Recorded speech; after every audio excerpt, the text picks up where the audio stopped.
My name's Charles Fernyhough. I'm a writer and I want to tell you about a new book I'm putting together called Others. Whichever way you look at them, the events of the last year have been pretty momentous.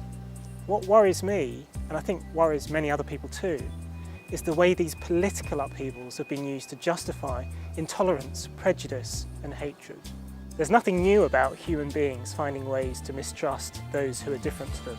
As a writer, I can't help thinking that one of the keys to understanding this is right under our noses. Books.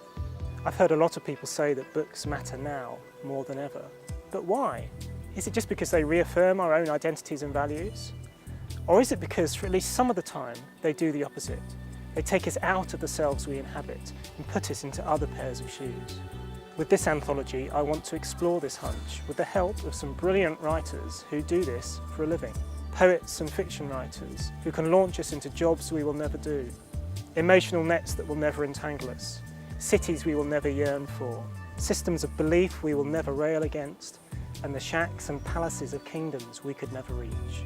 I mean essayists who will ask what's going on at the levels of mind, brain, society and culture when we succeed or fail in making that leap into another worldview. What this isn't going to be is some worthy call for empathy, because literature doesn't just let us inhabit the minds of others. It also troubles our own sense of who we are. It shakes up the selves we take for granted and helps us to understand how we ourselves are other. It's common to hear that now, of all times, literature matters. We hear less about why it matters, how books and reading can relieve minds that have come to despair at the world.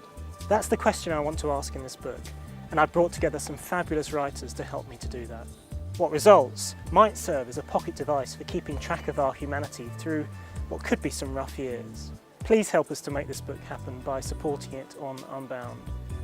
Proceeds from the book will be going to charities helping refugees and challenging prejudice across the world.